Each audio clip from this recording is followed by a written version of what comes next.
और ये तो हमारी मिट्टी है। और यूपी बिहार जहाँ भोजपुरी भाषा बोली जाती है, मुझे लगता है कि वहाँ की हर वो चीज़, वहाँ के पेड़ पौधे, वहाँ के जीव जंतु, वहाँ की हर वो चीज़ें हमारे लिए हमारे माँ के समान है, हमारे अपनों के समान। सफ़र कहाँ से चला था कि उबरा बैठा? ये सफ़र बहुत लंबा है भाई। ये सफ़र इतना लंबा है कि अगर हम बताया जाए तो पूरी एक किताब है हमारे जीवन की। बट उतना दूर नहीं जाएंगे। बट हम लोग सफ़र मुंबई से तय किए थे और उमरा है, और बिहार से तय किए तब मुंबई गए। बात करते हैं फ़िल्मों पर, तो फ़िल्म का नाम क्या है और इस पे क्या दर्शाना चाह रहे हैं कि सोनभद्र का सीन देना पड़ा? सोनभद्र एक्चुअली रियल बेस कहानी है। रियलिटी को बेस करने के लिए अब हमारी बजट उतनी बड़ी नहीं है कि हम सेट लगाएं। तो यहाँ की धरती ने मुझे एक चीज़ दिया कि यहाँ के लोकेशन, यहाँ के लोग, कुछ चीज़ें जो शहर से हटके है, वो बहुत कम देखने को मिलती है अपने सिनेमा के माध्यम से। और वही रियलिटी हमें दिखाना था। हमारे नीरज रणधीर जी इस कहानी को जी रहे हैं, और मैं इस कहानी का एक हिस्सा हूँ, और मैं वो किरदार निभाने की कोशिश कर रहा हूँ। कितने हद तक निभा पा रहा हूँ ये तो नीरज भी और रणधीर भी बताएंगे। लेकिन हमारी कोशिश है कि मैं जिस तरह आप लोगों ने गैंगो वासेपुर देखा था, उस हिसाब से अपने इस सिनेमा को लेकर जाएं। और रियल कहानी है तो ज़्यादा दिक्कत नहीं होगी। वैसे तो एक्टिंग करना टफ हमेशा होता है हमारे लिए, क्योंकि वो मेरे लिए हर वो काम चैलेंजिंग की तरह ही होता है, और मैं उसको आसान तरीके से नहीं करता। मैं कोशिश करता हूँ कि उसको कितना इसमें होके करूँ। तो लगभग 10 से 15 दिन हो गए आपको सोनभद्र में आए हुए। अलग अलग जगहों पर शूटिंग आप लोगों ने अपना शूटिंग किया, क्या लगता है लोकेशन में कुछ नहीं, लोकेशन जो हमें चाहिए थी वही मिली है। कुछ ऐसे लोकेशन है जो आपके जुबान पे है?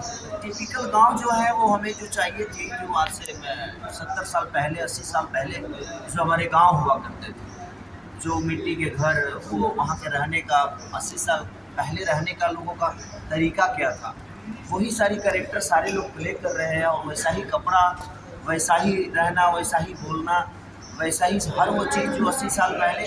तो आज का खेसारी और 80 साल पहले का खेसारी होगा तो कैसा होगा। तो उसी हिसाब से हम कोशिश कर रहे हैं अपनी मिट्टी को, कि हम 80 साल पहले हमारी मिट्टी में कैसी चीज़ें होती थी, हम पहनते कैसे थे, हम खाते कैसे थे, और हमारा रहने का तरीका क्या था। तो वही सारी चीज़ें। और एक रियल बेस की कहानी है अवैध, जो कि एक हथियार के ऊपर है। एक कारीगरों को मैं कैसे कुछ अलग बना दिया गया। तो अभी कहानी को तो हम रिवील नहीं करेंगे। सोनभद्र में फैन फॉलो ज़्यादा हैं और सेल्फी के लिए हर लोग परेशान हैं, तो हालांकि हर लोग आप तक पहुंच नहीं पा रहे हैं, तो सर उनके लिए आप देखिए, मेरे कहने से मैं अब उनको एक सलाह दूंगा कि फ़ोटो खिंचाने से आप हीरो तो बन नहीं जाइएगा। तो आप कोशिश करिए कि खेसारी की तरह बने हम, और मेहनत करिए। फ़ोटो खिंचा लेने से आपको 10 लोग नहीं जान पाएंगे। कोशिश करिए कि आप अपने हुनर से दुनिया को बताइए कि मैं क्या हूँ, आप क्या हैं। तो बहुत ज़रूरी है। और आप मुझे अपने दिल में रखिए, मोबाइल में रखकर क्या करिएगा, और मैं अपने दिल में हूँ। तो आप तो यहाँ के लोकल कलाकारों को भी आपके द्वारा लिया जा रहा है। मुझे लगता है कि अगर हम लोग तो मुंबई से 10 से 12 ही लोग हैं, लेकिन बाकी जो आर्टिस्ट हैं सब यहाँ से लिए जा रहे हैं। बाकी यहाँ की गाड़ी, यहाँ के होटल, यहाँ के, तो कहीं ना कहीं सोनभद्र को एक रोजगार भी मिल रहा है, और हमें प्यार भी मिल रहा है, और हमारे सिनेमा को बढ़ावा भी मिल रहा है कि यहाँ पे हमें लोग सपोर्ट भी अच्छा कर रहे हैं। भोजपुरी फिल्मों का शूटिंग लगातार होते आ रही है, उसमें आपको क्या लगता है? तो सोनभद्र में इंडिया से बाहर थोड़ी है। सोनभद्र तो हमारी भोजपुरी भाषा का एक हिस्सा है, और यहाँ हमारी भाषा बोली जाती है। तो अपनी भाषा की चीज़ें अपनी भाषा के लोगों के साथ करने में मज़ा भी आता है, ये हमें ज़्यादा दिक्कत नहीं होती। दूसरे जगह से कलाकार लाने में ये होता है कि उनको सिखाना पड़ता है कि हमारी ऐसे बोलना है, लेकिन यहाँ के लोगों को हमें सिखाना भी नहीं पड़ रहा है।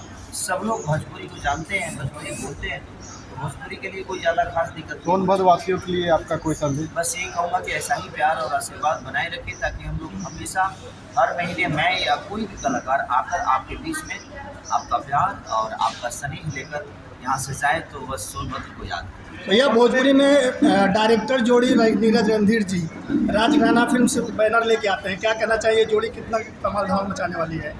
सर राजघराना में और नीरज रणधीर में ज़्यादा कुछ फ़र्क नहीं है, क्योंकि एक डायरेक्टर को फ्रीडम जब मिलती है ना तो अपनी चीज़ों को दिखा पाता है, चाहे वो कलाकार बंधु की तरफ से हो या हीरो की तरफ से, हीरोइन की तरफ से, या किसी भी प्रोडक्शन से या प्रोड्यूसर से।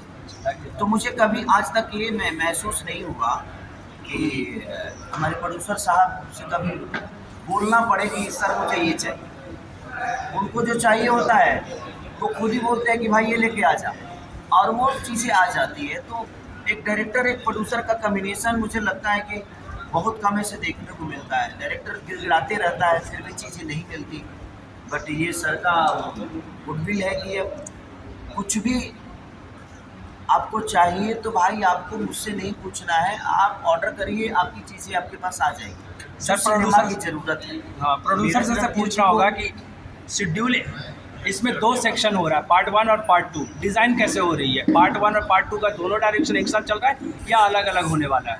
अभी तो सिनेमा देखने के बाद पता चलेगा, पहले ही सर जान जाएगा। भाई हम हीरोइन के साथ भी बैठे हैं, प्रोड्यूसर के साथ भी बैठे हैं, मैं डायरेक्टर, दोनों डायरेक्टर, हमारे कैमरामैन, हमारे ये दिग्गज इंसान के जी कितने कितने गेहूँ के कट गए, भैया। ये अभी तक आज तक नहीं कट पा रहे। इनसे सवाल करिए, खाली हमारे को पैर कर लो। के भैया अवैध के साथ आप काम कर रहे हैं, यानी कि साड़ी भैया खुद ही अवैध बन गए हैं, क्या कहेंगे?